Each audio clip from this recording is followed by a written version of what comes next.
DreAllDay.com. Now tuned in to the show where you learn the discipline to show up day after day to do the work, the confidence to put yourself out there boldly and authentically, and the mental toughness to continue showing up, doing the work, putting yourself out there even when the success you've expected to achieve is yet to be achieved. And on top of all this, you get a huge dose of personal initiative, which is the go-getter energy that moves me, you, him, her, them, and they to go and make things happen instead of waiting for things to happen. Then we put all this together into one bundle, one package, one mindset, one method, one philosophy, one book, one show, one daily masterclass that is called Work on Your Game.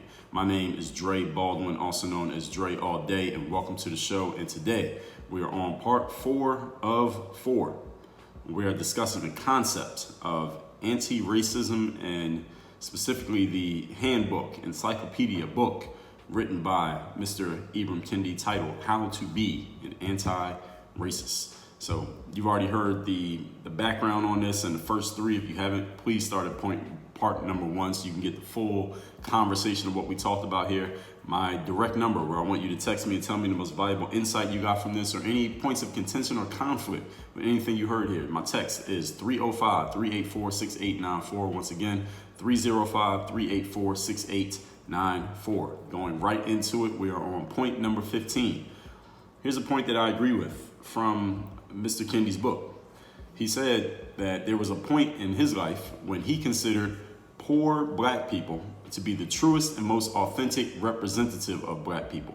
And this is one of the things that I think makes his book popular, because anything black in the popular culture, this seems to be one of the big things. It's always been like this for decades, that anything black that relates to struggle, pain, loss, blame, and failure, it rates very high, it goes viral, and it gets labeled as, quote, real, close quote. Anything that's struggle, pain, loss, blame, failure, somebody attacking, somebody's a victim, that's real black stuff. Even woke white people get in on this, and they've gone all in on it as well. Mr. Kendi has helped them a lot in doing so. These are people who argue for blacks who are failing.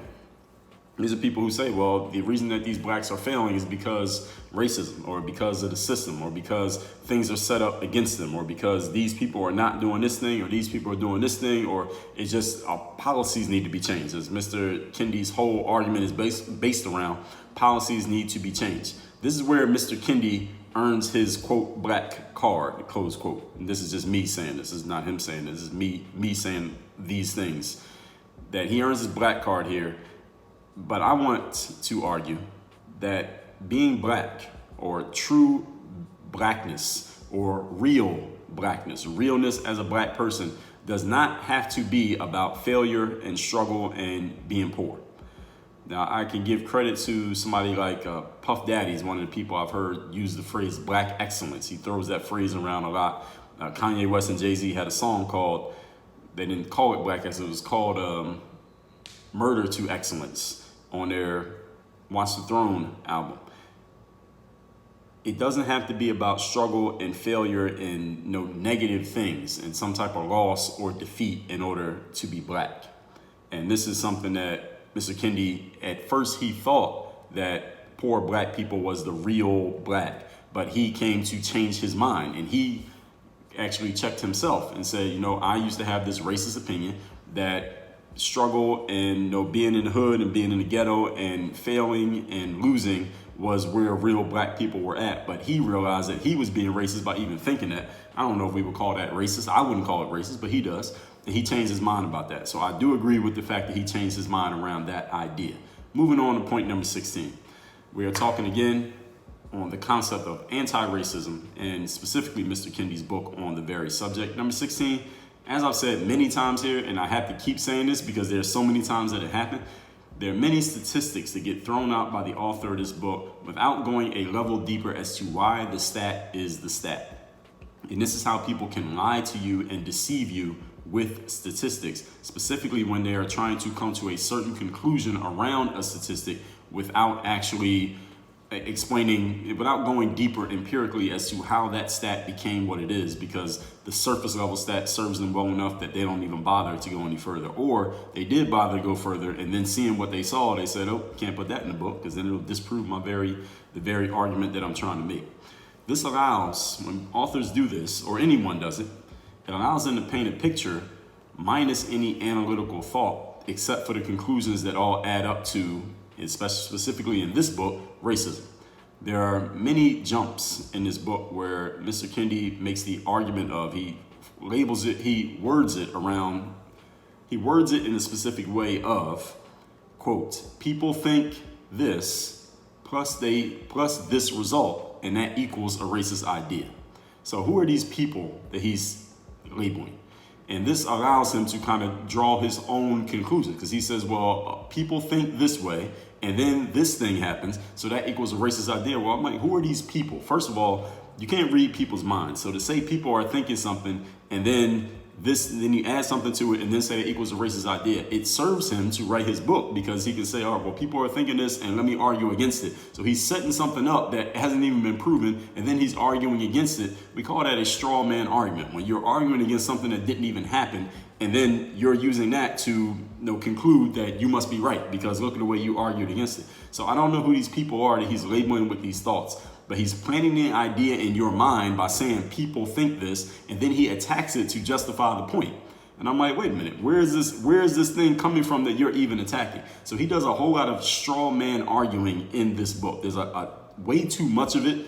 And because it's a book, and because it's in a bookstore, and because it's been published, and because it has reviews, positive reviews from people, and because it's written by a black guy, he's talking about racism against black people, and there's a bunch of woke white people who are afraid to say anything that could possibly be looked at as anti-black because of their fear of being attacked by the mob. All of these things add up to this actually being looked at as a credible piece of literary work, when a lot of it is not credible at all. And this happens way too much in this book. And it's his right to do it, because a book is art. Or a book is not science. There is no governing body that says your book has to be written a certain way. So he has the right to do this. But I am exercising my right to question what he's saying and critically look at the things that he's putting out here in this book. I'll give you an example. He says in the book that black men are more likely to be incarcerated.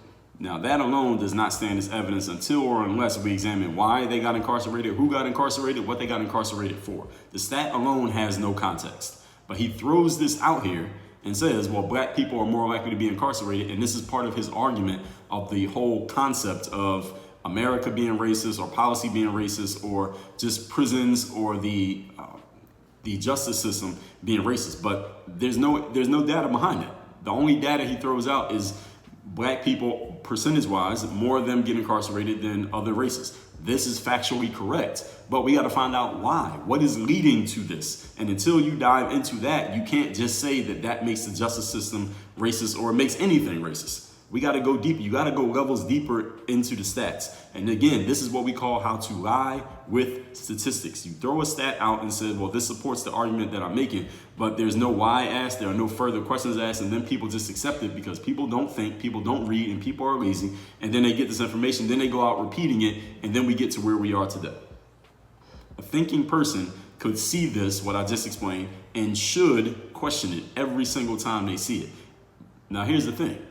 You would expect that if you're buying a book, that the author actually did this work for you, and they asked the question, and they help answer the question with you as you read along in the book. Unfortunately, Mr. Kendi in this book fails to do so, or again, I'm giving him credit, maybe he knew better and he declined to do so. He just left this information out because, again, it would disprove his entire thesis if he was to put it in. So I don't know. It's either one or the other, but it must be one of those. Point number 17.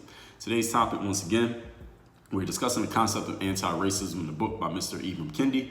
At the end of the book, Mr. Kendi owns his failed attempts to garner support for his own activism, because there was a time when he was just trying to get on this whole activism thing, and it didn't work. And he ended up, because he failed at activism, he turned the mirror on himself to find out what his issue was, why he was failing to get people to follow him. When your ideas fail, this is me talking, instead of blaming people for being afraid of following you, or blaming people for not listening to you, or blaming people for being dummies or being closed-minded, what you should do is look at yourself and see where you have failed. Even though the goal that he argued to achieve. He was trying to get people activated and get them to come support some rally about some thing that he claimed was some racism against a black person. I do not agree with the goal that he was trying to get to. I don't remember exactly what it was. I didn't put it in my notes, but I 100% agree with the principles of self-evaluation that he laid out here. When he talked about to reach a goal, any goal, he says, quote, seizing power is much harder than processing power and demonstrating excesses. Let me say that one more time. Quote, seizing power is much harder than protesting power and demonstrating its excesses. Close quote. 100% agree. This is the strongest point that I think he made in the entire book. That there are a lot of people these days who go out and they protest about what somebody did wrong. They're hashtagging about shit. People are on social media talking shit. People are even writing books talking shit, saying all these things about who has been doing wrong against certain groups. And in this specific context, we're talking about black people. A lot of people partake in this. These are the race hustlers out here. These are the race hustlers who every time something happens to a black person or a black person could be framed as a victim, they come running, they're giving a speech, all the cameras are there, they're drawing more followers, they're drawing more attention. This is leading into their next book or their next speaking gig or the next donation that they're going to ask you to give. This is all part of the race hustle. What Mr. Kendi argues in this quote is saying to go and get some power for yourself, it takes much more work and much more commitment than going and protesting against somebody who already has power.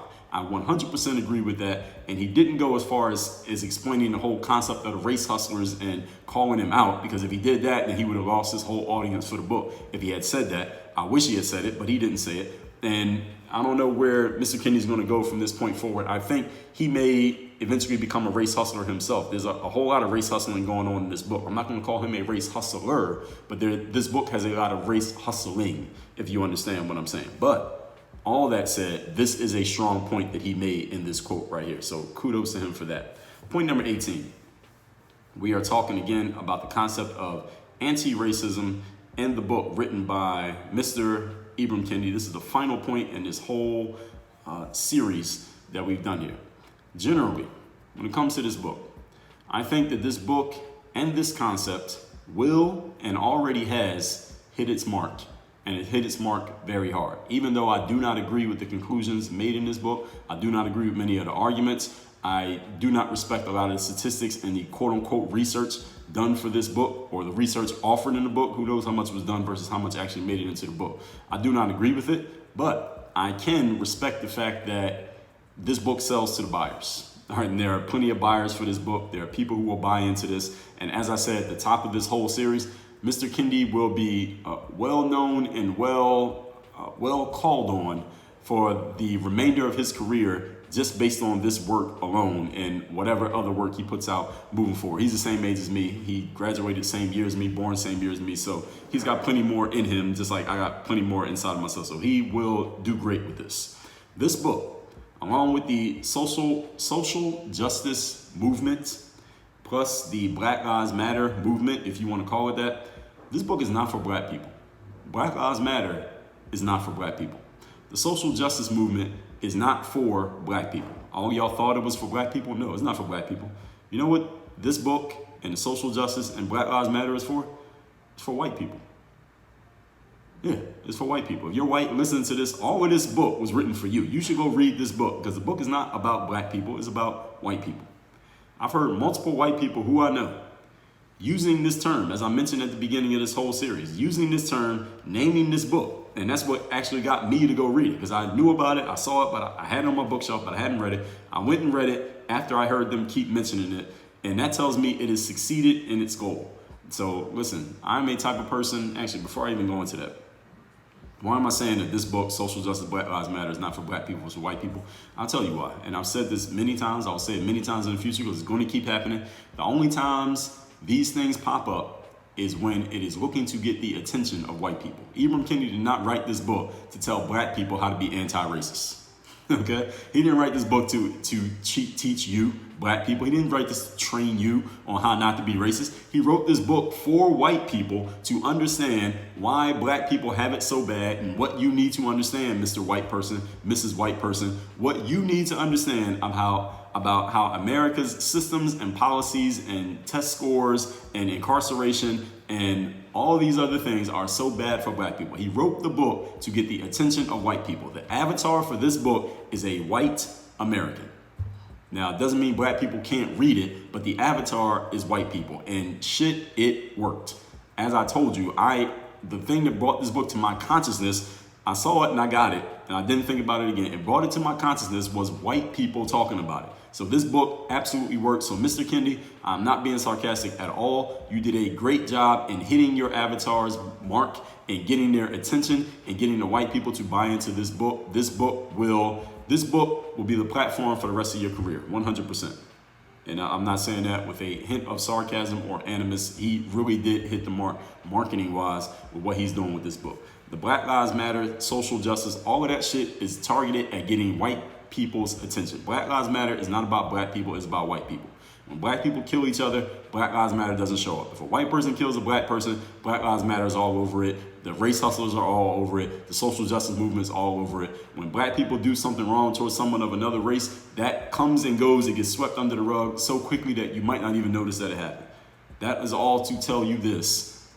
All these movements about race have nothing to do with black people. They are all targeting and trying to get the attention of white people. And Mr. Kendi succeeded in doing that. I'm saying all of that to say, I do not hate the players. I do not hate the game.